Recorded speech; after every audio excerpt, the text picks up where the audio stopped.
নমস্কার, কবিতার কলতান থেকে আমার চ্যানেলে সবাইকে স্বাগতম। বড়দেরকে প্রণাম জানাই, ছোটোদেরকে অনেক অনেক আদর আর ভালোবাসা জানিয়ে এখন চলে এসেছে হ্যাশট্যাগ আমরা সকলের আজকের বিষয় নিয়ে আলোচনা করতে। আজকের বিষয় দিদি রঞ্জনাদি দিয়েছেন। দিদিকে অনেক ধন্যবাদ বিষয় দেওয়ার জন্য। দিদি ভিডিও দিয়েছেন। বিষয়টাকে বলিনি, বিষয়টা হচ্ছে তোমার ইষ্ট দেবতার কোন গুণ তোমার মধ্যে প্রকাশিত হয়, আর যে গুণ আরেক নেই, মানে কোন গুণ তুমি আয়ত্ত করতে চাও ইষ্ট দেবতার থেকে। মানুষ হিসাবে এটা ভাবাটা না আমার ক্ষেত্রে ভীষণ কঠিন ছিল আর, কিন্তু যত দিদির রঞ্জনাদির কাছ থেকে শিক্ষা প্রতিনিয়ত প্রতিদিন যেভাবে পাচ্ছি, তখন নিজেকেও মনে হয় যে না, আমিও মানে আমার মধ্যেও কিন্তু ইষ্ট দেবতার সেই গুণ আছে। অ্যাকচুয়াল দেখার চোখটা ছিল না, এটাই হলো মানে আসল বিষয়। আমরা এই বিশ্ব ব্রহ্মাণ্ড বলুন বা ঈশ্বর বলুন, এই যে একটা আমরা মনে করি না আমাদের সবসময় আমাদের থেকে আলাদা সত্তা, হ্যাঁ, তো এটা আমরা মনে করতে ভীষণ আমরা ডাউটে থাকি যে সেই সত্তারই অংশ কিন্তু আমি। আর ঈশ্বরকে ওইভাবে নিজের থেকে, হ্যাঁ অবশ্যই সুপ্রিম পাওয়ার, তো সেই পাওয়ারের মানে আমি যদি একটা এক্সাম্পল দিই, যে সমুদ্রের জলে বা এই ব্রহ্মাণ্ডে যে গুণ আছে, ঠিক তার ক্ষুদ্র সংস্করণ বা সমুদ্রের এক আজলা জলেও কিন্তু সেই গুণ আছে। তো এখানে ওই দ্বৈতবাদ অদ্বৈতবাদের কথা আসে আর কি, যে অ্যাকচুয়াল দেখতে গেলে আর কি ওই সবটাই এক, শুধু আমরা নিজের ভেতরে আমাদের ডাউটফুলনেসের জন্য, আমাদের ডার্কনেসের জন্য আমরা সেটা কখনোই বুঝতে পারি না, সারাটা জীবন এইভাবে কেটে যায়।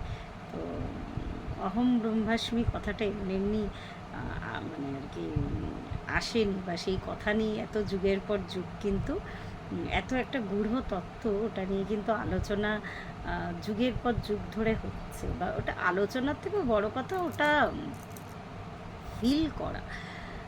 তো সেটা আমাদের মানে আমার নিজের কথাই বলছি, খুব একটা সাহস হতো না, কিন্তু পরে আস্তে আস্তে যত দিন যাচ্ছে একটু একটু করে বুঝতে পারছি যে সেই ইউনিভার্সেরই একটা অংশ কিন্তু আমি, তো কেন পারবো না?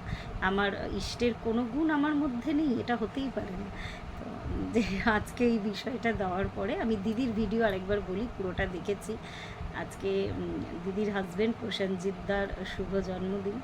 তো দিদি প্রতিদিন প্রতিনিয়ত সকলের জন্য, মানে দিদির মতো অন্তর হয়তো আমি এই মানুষটার মানে সংস্পর্শে না এলে বুঝতে পারতাম না।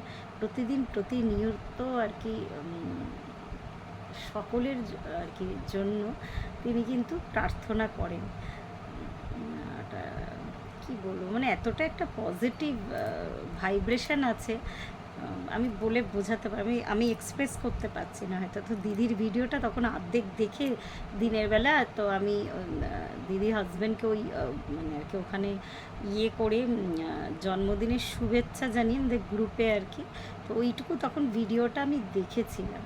তো দেখার পরে তখন ওই পার্টটা আমি দেখেছিলাম, যে কোন গুণটা দিদির মধ্যে আছে, ইষ্টের কোন গুণটা, আর কোন গুণটা আয়ত্ত করতে চাই, সেটা আবার বিকেলবেলায় দেখলাম। আজকে একটু ঘুমিয়ে পড়েছিলাম অসময়, কোনোদিন ঘুমাই না, আজকে যাই হোক ঘুমিয়ে পড়েছি।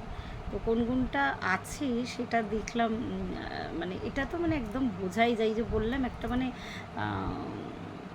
সকলের জন্য আমি কোনো দিন কোনো কারোর জন্য কোনো নেগেটিভ কথা বা নেগেটিভ ভাইব্রেশন আমি কিন্তু দিদির মধ্যে পাইনি, হ্যাঁ, বা আর দিদির এই যে ভাবনাটা যে সকলকে সাহায্য করা প্রার্থনা কি, আমরা প্রার্থনা বলতে সত্যি কথাই আমরা ভাবতাম যে ঈশ্বরের সামনে ধূপদীপ জেলে মন্দিরে বসে থাকা ঘন্টার পর ঘন্টা, সেটা হয়তো প্রার্থনা, অবশ্যই ওটা প্রার্থনা, কিন্তু অ্যাকচুয়াল প্রার্থনার কীভাবে করতে হয়, যত আমি যে সব বুঝে গেছি তাও না, আস্তে আস্তে জানতে শিখছি আর কি।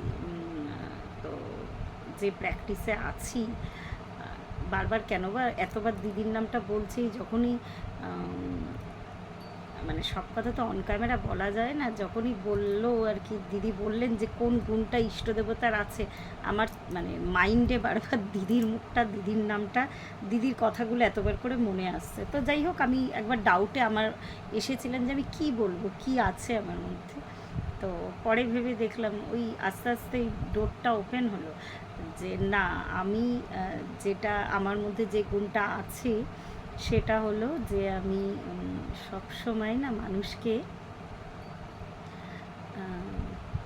আনন্দে রাখতে চেয়েছি।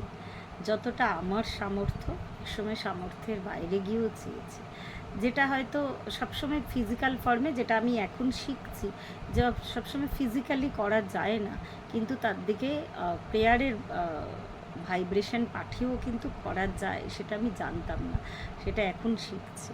কিন্তু অনেক সময় অনেক ক্ষেত্রে আমি এটা আমার মধ্যে মানে কি বলবো, কেন জানি না, এটা আমার যবে থেকে আমার উপলব্ধি, নিজের উপলব্ধি হয়েছে আর কি। ছোট্টবেলা থেকে আমি লোককে হেল্প করতেই চেয়েছি। স্কুল জীবনে কেউ কোনো কপি চাইলে, কেউ কোনো কোশ্চেন আনসার দেখতে চাইলে, কেউ টিফিন চাইলে, তখন আমি এতটা বুঝতামও না। আমার যেন লোককে বিতরণ করে না ভীষণ আনন্দ হতো। আর পরবর্তী সময়ে আমি নিজেকে খুঁচিয়ে দেখেছি যে এই আনন্দের মধ্যে সুপিরিয়রিটি কমপ্লেক্স আছে কিনা, মানে নিজেকে মহৎ ভাবার একটা বিষয় আছে কিনা।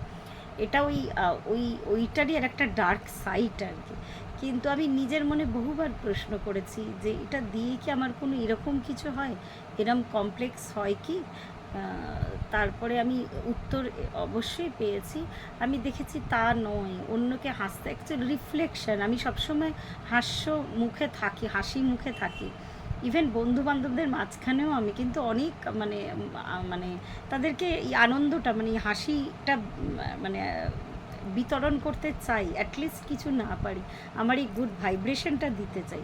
হ্যাঁ, আমার মধ্যে এই গুণটা একদম মানে আমি পরে যখন, বিশেষত আজকে যখন বসে ভাবলাম, তখন মনে করলাম যে হ্যাঁ, এইটা তো এই আনন্দ বিতরণ করা, এটা তো সত্যি সত্যি ইষ্ট দেবতা বা ঈশ্বরের গুণ।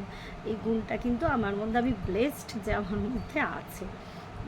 সব গুণই আছে, আমরা না শুধু দেখতে পারি না। ওই যে বললাম, ওই ইউনিভার্সেরই কিন্তু একটা ক্ষুদ্র সংস্করণ আমরা, ওই বাইরে আর ভেতরে। শুধু দেখার চোখটা নেই, বা উপলব্ধি করার সেই মনটা, বা উপলব্ধি করার সেই চেতনাটা আমাদের মধ্যে নেই। আর এটা করতে গিয়ে পরবর্তী বিকালবেলায় যে বাকি অংশটা ছিল দিদির ভিডিওর, যে পার্টটা দেখলাম, সেটা হচ্ছে কোন গুণ আয়ত্ত করতে চাও। তো দিদি অদৃশ্য থাকার কথা আর কি, অদৃশ্য হতে চাওয়ার কথা বলেছেন। তো তখন আমিও মনে মনে ভাবলাম যে সত্যি কোন গুণটা আমি আরও আয়ত্ত করতে চাই। তো আমি না আরও আরও আরও বেশি নির্মল হতে চাই। আরও যা ডার্কনেস আছে আমার মধ্যে, আমি বলবো না আমার মধ্যে ডার্কনেস চলে গেছে, এখনও যেইটুকু ডার্কনেস আছে সেইটুকু আমি ঘুচিয়ে দিতে চাই।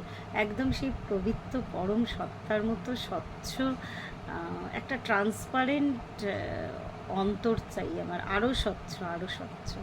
তো এটা হলে না আমি আরও বেশি লোকের জন্য করতে পারবো, আরও আনন্দ বিতরণ করতে পারবো। তো এমনি এমনি তো হয় না, ইউনিভার্সের সাথে অ্যালাইনমেন্টের জন্য জীবনটা সাধনা। আমার এটা সবসময় মনে হয়, প্রতিনিয়ত, প্রতিক্ষণ, প্রতি পল যদি সাধনায় থাকতে পারো, হয় সাধনায় করে মানে কি থাকা, মানে কি আমি গড়ে হাতা খুন্তি নাড়ানো বন্ধ করে দেবো, সেটা হতে পারে না। তো নিরন্তর যদি আমি সাধনা চালাতে থাকি না, আমার দৃঢ় বিশ্বাস, এই যে বলছি না, আমার ভীষণ মানে একটা গুজবাম্প হচ্ছে যে আমার অন্তরটা আরও ট্রান্সপারেন্ট করে দাও, আরও আরও আরও পবিত্র করে দাও। তো এটাই চাই আমি। তো আজকে এই পর্যন্তই রইল। প্রত্যেকে ভালো থাকবেন, পরিবারের সকলকে ভালো রাখবেন। ধন্যবাদ।